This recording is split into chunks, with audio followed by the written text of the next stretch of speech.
Good morning student. मैं ममता शर्मा आदर्श बाल निकेतन उच्च माध्यमिक विद्यालय में हिंदी अध्यापिका आप सभी बच्चों का हिंदी ऑनलाइन क्लास में हार्दिक स्वागत करती हूँ। स्टूडेंट, हमने अपनी पाठ्य पुस्तक वसंत से पाठ 12 तक का अध्ययन कर लिया है। आशा है सभी बच्चों ने अपना होमवर्क है वो भी कंप्लीट कर लिया होगा। 12 चैप्टर तक, जो 12 पाठ तक आपने अपने प्रश्नोत्तर है वो हल कर लिए होंगे। तो सभी बच्चे अपनी नोटबुक है वो चेक करवाने के लिए अपने पेरेंट्स के साथ में या फिर खुद आकर अपनी कॉपी चेक करवा के जा सकते हैं। और आप सभी को पता है आपके जो एग्ज़ाम है वो 16 तारीख से है। आप लोगों को ये भी पता है कि मैंने वसंत में 2 और 3 का जो पार्ट है, जो चैप्टर है वो दिए हैं। इसमें आप 2 और 3 चैप्टर को पूरे चैप्टर को अच्छे से पढ़ेंगे, क्योंकि उसमें से बीच में के भी प्रश्नोत्तर हैं वो आएंगे। 10 नंबर आपके बहुविकल्पीय प्रश्नोत्तर होंगे जो गूगल फॉर्म ऐप पे होंगे। 10 नंबर के होंगे आपके बड़े वाले क्वेश्चन जो आपको नोटबुक में करना है।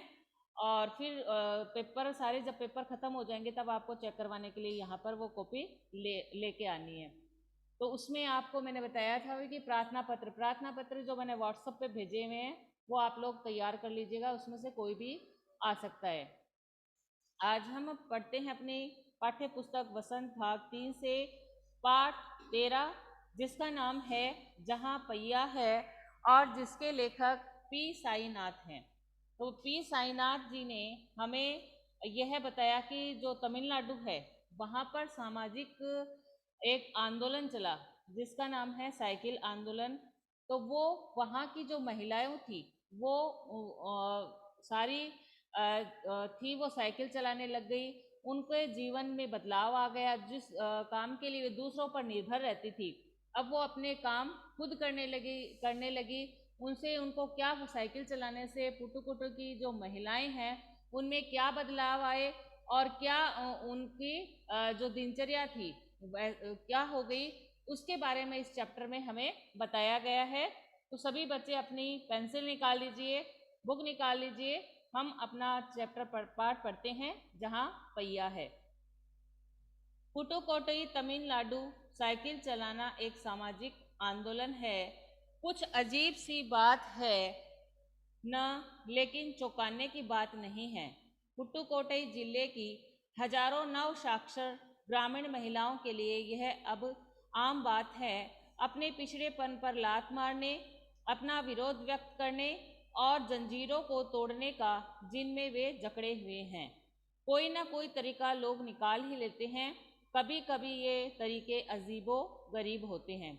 जो पुटुकोट्टई है उनमें साइकिल चलाना एक क्या आंदोलन बन गया था? सामाजिक आंदोलन बन गया था। और जो पुटुकोट्टई जिले की जो नव साक्षर किसे कहते हैं? जिसने नया नया पढ़ना सीखा हो। साक्षर किसे कहते हैं हम? जिसे अक्षर का ज्ञान हो। और निरक्षर जो पढ़ना नहीं जानता हो। जिसे अक्षर का ज्ञान नहीं हो उसे हम कहेंगे निरक्षर। और साक्षर जो पढ़ना जानता हो, जिसे अक्षर का ज्ञान हो। तो वहाँ की नव साक्षर यानी जिसने अभी अभी पढ़ना सीखा हो। तो वहाँ की जो पुटुकोट्टई जिले की जो हजारों नव साक्षर ग्रामीण महिलाओं थी उनके लिए साइकिल चलाना एक आम बात थी। इसको अंडरलाइन कर लो। पुटुकोट्टई जिले की हजारों नव साक्षर ग्रामीण महिलाओं के लिए यह आम बात है। क्या? इसको भी करो। पुटुकोट्टई साइकिल चलाना एक सामाजिक आंदोलन है। इसको भी अपने पिछड़ेपन पर लात मारने, अपना विरोध व्यक्त करने और जंजीरों की तोड़ने का, जिनमें वे जकड़े हुए हैं, कोई ना कोई तरीका लोग निकाल ही लेते हैं। कभी कभी ये तरीके अजीबो गरीब होते हैं। लेखक पी साईनाथ हमें बता रहे हैं कि जो पिछड़ेपन पर लात मारने यानी जो जिला पिछड़ा हुआ है एकदम हर स्तर से, और हम अपना कोई विरोध व्यक्त कर रहे हैं, और जो हमारी जो परंपराएं बना दी गई है, जो सामाजिक हो चाहे कैसे भी परंपराएं हो, उनको तोड़ने के लिए क्या करते हैं लोग? अजीबो गरीब तरीके भी अपना लेते हैं। यानी लोग हैं उनसे निकलने के लिए, जो उनके लिए एक भार स्वरूप हो गए, जो सामाजिक परंपराएं हो और चाहे कुछ भी हो जो हमारा नुकसान करती है और हमारे लिए एक भार स्वरूप बन गई है, उन परंपराओं का तोड़ने के लिए लोग कोई ना कोई रास्ता निकाल ही लेते हैं। तो पुटुकोटे की जो महिलाएं थी उन्हें भी साइकिल चलाना उनके लिए, महिलाओं के लिए सही नहीं माना जाता था, लेकिन वहाँ की महिलाओं ने साइकिल को एक आंदोलन के रूप में लिया और सारी महिलाएं हैं वो साइकिल चलाने लगी, जिससे वे दूसरों पर उनकी निर्भरता है वो कम हो गई। भारत के सर्वाधिक गरीब जिलों में से एक है पुटुकोट्टई। पिछले दिनों यहाँ की ग्रामीण महिलाओं ने अपनी स्वाधीनता, आज़ादी और गतिशीलता को अभिव्यक्ति के लिए प्रतीक रूप में साइकिल को चुना। पिछले दिनों की यहाँ ग्रामीण महिलाएं किसे कहते हैं? जो गांव में रहती है, उनको कहते हैं ग्रामीण महिलाएं। तो वहाँ की जो ग्रामीण महिलाओं थी उन्होंने अपनी स्वाधीनता के लिए और आज़ादी के लिए और गतिशीलता यानी चलते रहे इसके लिए अभिव्यक्ति के रूप में, प्रतीक रूप में किसको चुना? साइकिल को। अंडरलाइन कर लीजिए यहाँ से। पिछले दिनों यहाँ की ग्रामीण महिलाओं ने अपनी स्वाधीनता, आज़ादी और गतिशीलता को अभिव्यक्ति के लिए प्रतीक रूप में साइकिल को चुना। उनमें से अधिकांश नव साक्षर थी, यानी उनमें से जो महिलाओं ने साइकिल चलाना सीखा था उनमें से सारी नव साक्षर थी, यानी जिन्होंने अभी अभी पढ़ना सीखा था।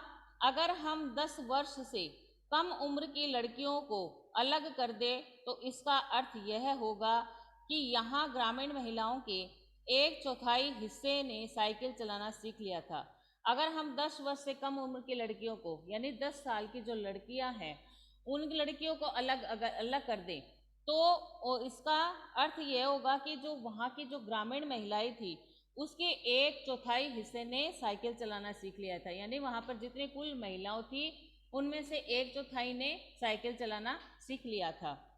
और उन महिलाओं में से 70,000 से भी अधिक महिलाओं ने प्रदर्शन एवं प्रतियोगिता जैसी सार्वजनिक कार्यक्रमों में बड़े गर्व के साथ अपने नए कौशल का प्रदर्शन किया और अभी भी उनमें साइकिल चलाने की इच्छा जारी है। वहाँ इसके लिए कई प्रशिक्षण शिविर चल रहे हैं। वहाँ पर जो महिलाएं हैं जिन्होंने साइकिल चलाना सीखा है उन्होंने, उनकी इच्छा शुरू से ही साइकिल चलाने की थी और इसके लिए वो औरतें हैं साइकिल चलाए, इसके लिए वहाँ पर कई प्रशिक्षण शिविर, यानी औरतों को और कैसे साइकिल में ट्रेंड किया जाए उस तरह की ट्रेनिंग जिसे कहते हैं, जिसका हिंदी अर्थ प्रशिक्षण है, वो प्रशिक्षण शिविर चल रहा था कि औरतों को वहाँ पर साइकिल चलाना सिखाया जाता था। ग्रामीण पुटुकोट्टई के मुख्य इलाकों में अत्यंत रूढ़िवादी पृष्ठभूमि से आई युवा मुस्लिम लड़कियां सड़कों से अपनी साइकिल पर जाती हुई दिखाई देती है। जमीला बीवी नामक एक युवती ने, जिसने साइकिल चलाना शुरू किया है, मुझसे कहा यह मेरा अधिकार है, अब हम कहीं भी जा सकते हैं, अब हमें बसों का इंतज़ार नहीं कर पड़ता। मुझे पता है कि जब मैंने साइकिल चलाना शुरू किया तो लोग फब्तियाँ कसते थे, लेकिन मैंने उस पर कोई ध्यान नहीं दिया। ग्रामीण जो पुटुकोट्टई के जो मुख्य इलाकों में अत्यंत रूढ़िवादी पृष्ठभूमि से आई युवा मुस्लिम लड़कियों सड़कों से अपनी ओर साइकिल से जाती हुई दिखाई देती है।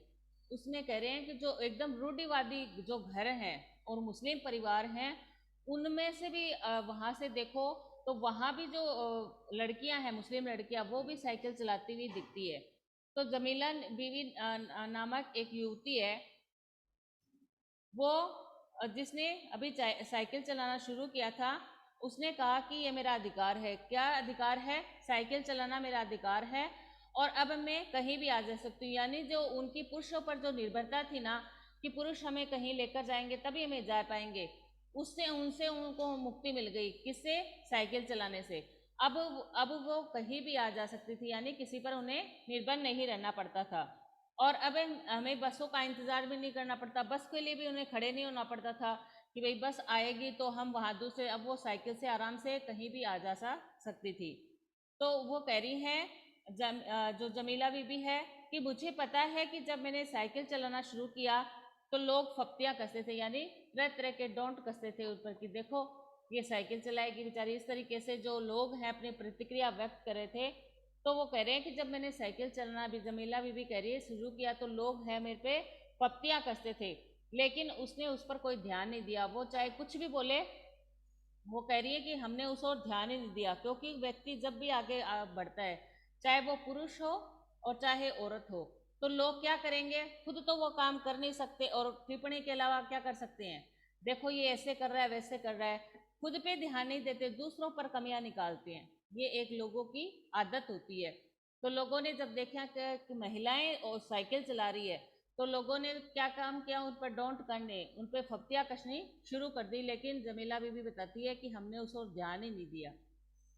फातिमा एक माध्यमिक स्कूल में पढ़ाती है और उन्हें साइकिल चलाने का ऐसा चाव लगा कि हर शाम आधा घंटे के लिए किराए पर साइकिल लेती है। एक नई साइकिल खरीदने की उसकी हैसियत नहीं है। फातिमा ने बताया कि साइकिल चलाने में एक खास तरह की आज़ादी है, हमें किसी पर निर्भर नहीं रहना पड़ता, मैं कभी इसे नहीं छोड़ूंगी। जमीला, फातिमा और उनकी मित्र अवकनी, इन सबकी उम्र 20 वर्ष के आसपास है और इन्होंने अपने समुदाय की अनेक युवतियों को साइकिल चलाना सिखाया है। फातिमा कहाँ पढ़ती है?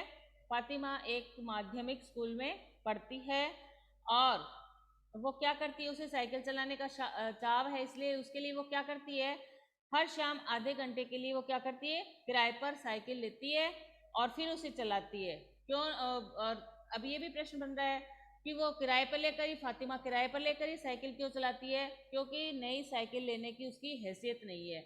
यानी नई साइकिल ले उसके 1000-1500 रुपये ले गए, इतनी उसकी फुर्सत नहीं है कि वो 1000-1500 रुपये खर्च कर सके। तो ये पूरा अंडरलाइन कर लो आप लोग, फातिमा से लेके और हैसियत नहीं है तक। इसमें अपने 3 प्रश्न बन रहे हैं। फातिमा ने बताया कि साइकिल चलाने में भी एक खास तरह की आज़ादी है, हमें किसी पर निर्भर नहीं रहना पड़ता, कि हम है वो किसी पर निर्भर नहीं रहते हैं। और वो कहती है फातिमा कि मैं इसे कभी नहीं छोड़ूंगी और अपने समुदाय की और उन्होंने अपने समुदाय की अनेक युवतियों को साइकिल चलाना सिखाया था। वो कह रही हैं कि मेरे समुदाय की जो अन्य महिलाएं हैं उनको भी मैंने साइकिल चलाना सिखाया है। इस जिले में साइकिल की धूम मची हुई है। इसकी प्रशंसकों में है महिला खेतीहर मजदूर, पत्थर खदानों में मजदूरी करने वाली औरतें और गाँव में काम करने वाली नर्सें। इस जिले में, कौन से जिले में? पुट्टुकोट्टई जिले में साइकिल की धूम मची हुई है और इसकी प्रशंसकों में से है। मतलब साइकिल जो आंदोलन वहाँ चल रहा है, जिसकी धूम मच रही है, इसमें कौन कौन है, यहाँ से अंडरलाइन कर लीजिए। महिला है, खेतीहर मजदूर है जो खेतियों में काम करने वाले हैं, और जो पत्थर खदानों में मजदूरी करने वाली औरतें हैं वो है, और गाँव में काम करने वाली नर्सें हैं। ये लोग हैं जो कि साइकिल सीखती हैं। बालवाड़ी और आंगनवाड़ी कार्यकर्ता बेशकीमती पत्थरों को तराशने में लगी। औरतें और स्कूल की अध्यापिकाएं भी साइकिल का जमकर इस्तेमाल कर रही है। जो और कौन कौन कर रही है इनके अलावा? जो बालवाड़ी में काम करने वाली होती हैं, आंगनवाड़ी कार्यकर्ता होती हैं, और जो बेशकीमती पत्थरों को तराशने का जो औरतें काम करती हैं, और वो औरतें और स्कूल की अध्यापिकाएं जो स्कूल में काम करती हैं वो भी साइकिल का जमकर इस्तेमाल कर रही है। यहाँ तक अंडरलाइन कर लो, कितनी औरतें साइकिल चलाने का काम कर रही है, तो इनमें ये सारा आ जाएगा। एक अपना बड़ा प्रश्न बन रहा है यहाँ से। ग्राम सेविकाएं और दोपहर का भोजन पहुंचाने वाले औरतें भी पीछे नहीं है। सबसे बड़ी संख्या उन लोगों की है जो अभी नव साक्षर हुई है। जिसे किसी नव साक्षर अथवा नई नई साइकिल चलाने वाली महिला से मैंने बातचीत की, उसने साइकिल चलाने और अपनी व्यक्तिगत आज़ादी के बीच एक सीधा संबंध बताया कि जो ग्राम सेविकाएं हैं, ये भी जो दोपहर का भोजन पहुंचाती है जिसके घर में, ये भी पीछे नहीं है। ग्राम सेविकाएं भी उसका साइकिल का इस्तेमाल करती है, और घर घर भोजन पहुंचाने वाली महिलाओं भी, इनकी सबसे बड़ी संख्या इनकी है जो अभी नव साक्षर हुई, यानी जिसने अभी नया नया पढ़ना सीखा है। और जिस किसी नव साक्षर अथवा नई नई चलाने वाली जो महिला से लेखक कह रहे हैं बातचीत करते हैं, तो वो बताती है कि साइकिल चलाने में और उनकी व्यक्तिगत आज़ादी में एक सीधा संबंध है। साइकिल आंदोलन की एक अगुआ का कहना है, मुख्य बात यह है कि इस आंदोलन ने महिलाओं को बहुत आत्मविश्वास प्रदान किया है। साइकिल आंदोलन से वो महिलाओं को क्या प्रदान किया, अंडरलाइन कर लीजिए। इस आंदोलन ने यानी साइकिल आंदोलन ने महिलाओं को बहुत आत्मविश्वास प्रदान किया, यानी उन्हें खुद पर कॉन्फिडेंस हो गया कि हम अब अपने खुद पर निर्भर हैं, अपने काम है वो खुद कर सकती हैं, कहीं भी साइकिल से आ जा सकती हैं और हमें व्यक्तिगत आज़ादी है। महत्वपूर्ण यह है कि इसने पुरुषों पर इसकी निर्भरता कम कर दी है। अब हम प्राय देखते हैं कि कोई औरत अपनी साइकिल पर 4 किलोमीटर तक की दूरी आसानी से तय कर पानी लाने जाती है। कभी कभी साथ में उसके बच्चे भी होते हैं। यहाँ तक कि साइकिल से दूसरे स्थानों से सामान ढोने की व्यवस्था भी खुद ही की जा सकती है। लेकिन यकीन मानिए, जब इन्होंने साइकिल चलाना शुरू किया तो इन पर लोगों ने जमकर प्रहार किया, जिसे उन्हें झेलना पड़ा। गंदी गंदी टिप्पणियां की गई, लेकिन धीरे धीरे साइकिल चलाने को सामाजिक स्वीकृति मिली, इसलिए महिलाओं ने इसे अपना लिया। अब जो महिलाएं थी, जो क्या करती थी, जो अपनी साइकिल जो पहले पैदल जाती थी या दूसरों पर निर्भर रहती थी, अब वो 4 किलोमीटर तक की दूरी है वो साइकिल से आसानी से तय कर लेती थी। यानी 4 किलोमीटर तक उन्हें पानी लाने भी जाना पड़े तो वो पानी लाने के लिए साइकिल से चल पड़ती थी, और कभी कभी अपने साथ में अपने बच्चों को भी बिठा कर ले जाती, और साइकिल से ही एक स्थान से दूसरे स्थान पर जो बोझ लाना होता था, बोझ ढोने का काम है या फिर वो बोझ ढोने की जो व्यवस्था है वह भी वो खुद ही कर लेती थी। लेकिन वो कह रही हैं कि जब साइकिल चलाना हमने शुरू किया था तब लोगों ने हम पर जमकर प्रहार किया था और उन्हें झेलनी पड़ी थी। लोगों ने उन पर गंदी गंदी टिप्पणियां की, लेकिन धीरे धीरे साइकिल चलाने को सामाजिक स्वीकृति, लेकिन धीरे धीरे समाज में ऐसा हो गया कि औरतें तो साइकिल चलाएगी। जैसे शुरू दिन, जैसे फर्स्ट दिन होता है वैसा लास्ट दिन नहीं होता।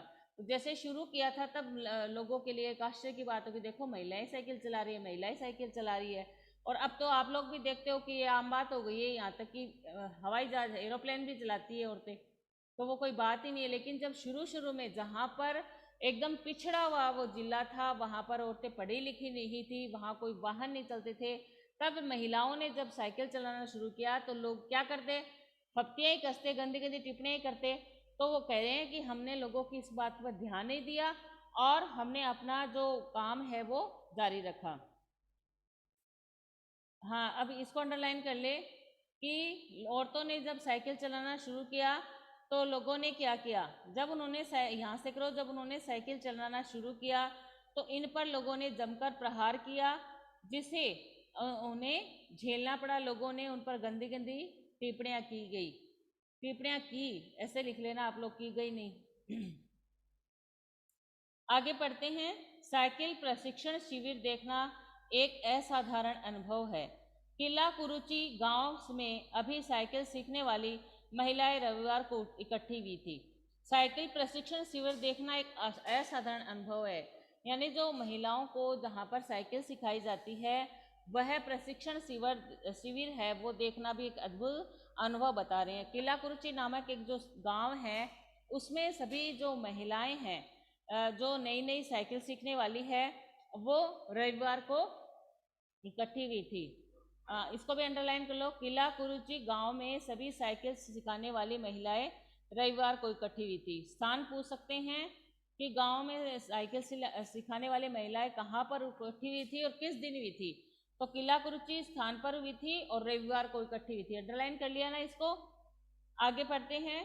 साइकिल चलाने के आंदोलन के समर्थन में ऐसे आवेग देखकर कोई भी हैरान हुए बिना नहीं रह सकता। उन्हें इसे सीखना ही है। साइकिल ने उन्हें पुरुषों द्वारा थोपे गए दायरे के अंदर रोजमर्रा की घिसी पिटी चर्चा से बाहर निकलने का रास्ता दिखाया है। ये साइकिल चालक गाने भी गाती हैं। उन गानों में साइकिल चलाने को प्रोत्साहन दिया गया है। इनमें से एक गाने की पंक्ति का भाव है, ओ बहिना आज सीखे साइकिल घूमे समय के पहिए संग। वो जब औरतें हैं साइकिल चलाती है इकट्ठा होके, तो साइकिल चलाते चलाते वो एक गाना भी गाती है ताकि उनको मनोरंजन भी हो और सभी को उन गानों से अन्य महिलाओं को एक प्रोत्साहन मिले, एक प्रेरणा मिले कि वो भी साइकिल चलाए, जिससे पुरुषों पर निर्भरता है उनकी कम हो जाए। जिन्हें साइकिल चलाने का प्रशिक्षण मिल चुका है, उनमें से बहुत बड़ी संख्या में साइकिल सीख चुकी महिलाएं अभी अभी नई नई साइकिल सीखने वाली महिलाओं को भरपूर सहयोग देती हैं। उनमें यहाँ न केवल सीखने सिखाने की इच्छा दिखाई देती है, बल्कि उनके बीच ये उत्साह भी दिखाई देता है कि सभी महिलाओं को साइकिल चलाना सीखना चाहिए। जो जो महिलाएं हैं, नई हैं, जिन्होंने नया नया सीखा है साइकिल चलाना और या सीख रही हैं, उनमें जिनको साइकिल चलानी आती है वो उनका पूर्ण सहयोग करती हैं। और यहाँ जो है उस प्रशिक्षण शिविर में न केवल सीखने सिखाने की इच्छा दिखाई देती है, बल्कि उनमें एक उत्साह भी दिखाई देता है, यानी सीखने का भी और सिखाने का भी।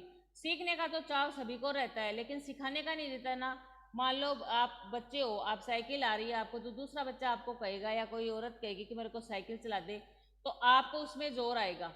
लेकिन अगर ऐसा ही स्कूटी के साथ, स्कूटी अगर आपको आ रही है, आपकी बहन कहे या आपका कोई दोस्त कहे कि मुझे स्कूटी चलाना सिखा दो, तो उनमें आप में उत्साह नहीं रहता, आपको एक बोझ सा लगता है। जबकि वहाँ की जो महिलाएं थी जिनको साइकिल चलाना आ गया, वो दूसरी महिलाओं को भी साइकिल सिखा रही थी, और अरुचि से नहीं, एकदम उत्साह के साथ कि इस मेरे को ये चीज़ आ गई तो इसको भी आनी चाहिए, उनकी ये भावना थी। तो सभी महिलाओं को साइकिल चलाना सीखना चाहिए। 1992 में अंतर्राष्ट्रीय महिला दिवस के बाद अब यह जिला कभी भी पहले जैसा नहीं हो सकता। हैंडल पर झंडियाँ लगाए, घंटियाँ बजाते हुए साइकिल पर सवार 1500 महिलाओं ने पुट्टुकोट्टई में तूफान ला दिया। महिलाओं की साइकिल चलाने की इस तैयारी ने यहाँ रहने वालों को हक्का बक्का कर दिया। 1992 में जो अंतर्राष्ट्रीय महिला दिवस के बाद अब जो जिला था वो अब पहले जैसा नहीं रखा। क्यों? क्योंकि अब जो औरतें थी उन्होंने हैंडल पर झंडियाँ लगाई है और घंटियाँ बजाते हुए साइकिल पर सवार 1500 महिलाओं ने पुट्टुकोट्टई में तूफान ला दिया। इसको अंडरलाइन करो यहाँ से, 1992 से लेके तूफान ला दिया यहाँ तक। 1500 महिलाओं ने पुट्टुकोट्टई में तूफान ला दिया, यहाँ तक अंडरलाइन कर लीजिए। 1992 से हाँ। इस सारे मामलों पर पुरुषों की क्या राय थी? इसके पक्ष में आर साइकिल्स के मालिक की तो मालिक को तो रहना ही था। इस अकेले डीलर के यहाँ लेडीज साइकिल की बिक्री में साल भर के अंदर काफ़ी वृद्धि हुई है।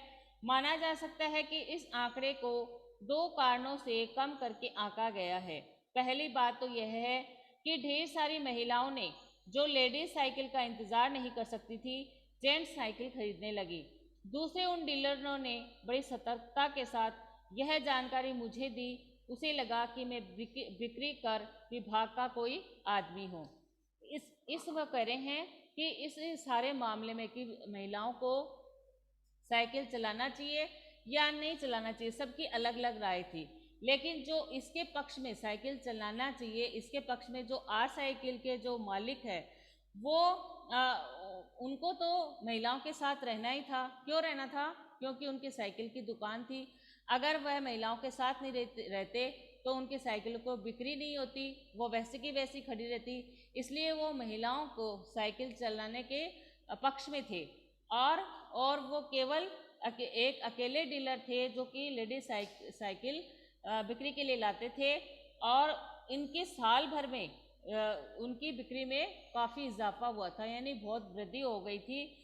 और माना जा सकता है कि इस आंकड़े की वो कह रहे हैं कि हम ये भी मान सकते हैं कि इस आंकड़े के 2 कारण हो सकते हैं।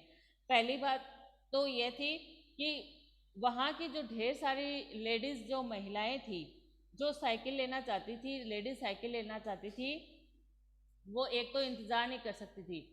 क्यों नहीं कर सकती थी? कि हमें तो चाहे पुरुष की हो और चाहे लेडीज़ की हो, साइकिल से मतलब है, तो वो साइकिल खरीदने लग गई। और दूसरी थी, उन्होंने बड़ी सतर्कता से के साथ ये जानकारी मुझे दी, उन्हें लगा कि मैं बिक्री कर विभाग का कोई आदमी हूँ। और दूसरे उस डीलर ने बड़ी सतर्कता के साथ यह जानकारी मुझे दी। किसको दी? कि उसे लगा कि मैं बिक्री करका कि मुझे बिक्री करका मैं कोई विभाग का कोई आदमी हूँ। और जो पी साईनाथ है वो कह रहे हैं कि जो दूसरा डीलर था उन्होंने मेरे को ये जानकारी दी कि जानकारी देना ज़रूरी है समझा कि उसे लगा कि मैं बिक्री कर विभाग का कोई आदमी हूँ। यहाँ से अंडरलाइन कर लीजिए, पहली बात तो यह है से लेके कोई आदमी हूँ यहाँ तक। साइकिल चलाने के बहुत निश्चित आर्थिक निहितार्थ थे। इससे आय में वृद्धि हुई। यहाँ की कुछ महिलाएं अगल बगल के गांवों में कृषि संबंधी अथवा अन्य उत्पाद बेच आती है। साइकिल चलाने के बहुत निश्चित आर्थिक निहितार्थ थे। कैसे थे? यानी रुपए पैसे से जुड़े हुए थे। इनसे एक साइकिल से इनकी आय में वृद्धि हो गई थी। हो गई थी कि यहाँ की जो कुछ महिलाएं थी वो अगल बगल के गांव में कृषि संबंधी अपना उत्पाद बेच सकती थी। यानी कृषि से संबंधित जो उनके पास मटेरियल होता था वह उनके आसपास के गांव में बेच सकती थी साइकिल से। और साइकिल की वजह से उन्हें जो घंटों बसों का इंतज़ार करना पड़ता था वह नहीं करना पड़ता था, क्योंकि वो साइकिल से आसानी से आ जा सकती थी। साइकिल की वजह से बसों के इंतज़ार में वह होने वाला उनका समय बच जाता था। साइकिल की वजह से बसों के इंतज़ार में, यानी ये बस आएगी तब मैं दूसरी जगह जाऊंगी, ये इंतज़ार करती तो उनका समय है वह भी नहीं खर्च हो जाता था, तो वह समय भी बचने लग गया। और खराब परिवहन व्यवस्था वाले स्थानों के लिए तो ये बहुत महत्वपूर्ण है। खराब जो आने जाने की व्यवस्था वाले जो स्थान हैं उनके लिए तो साइकिल है वो एक बहुत ही महत्वपूर्ण साधन है।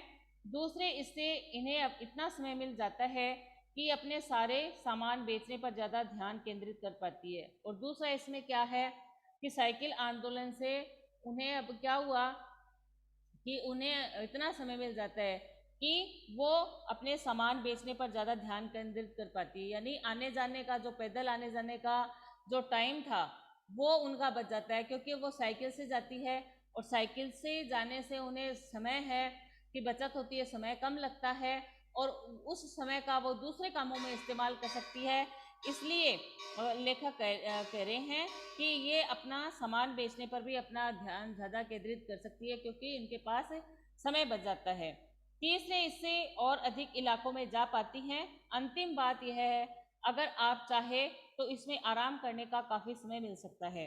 और तीसरी, इससे भी अधिक बात क्या है कि वह उन इलाकों में अधिकतम इलाकों में जा सकती है अपना उत्पाद बेचने के लिए, अपना सामान बेचने के लिए।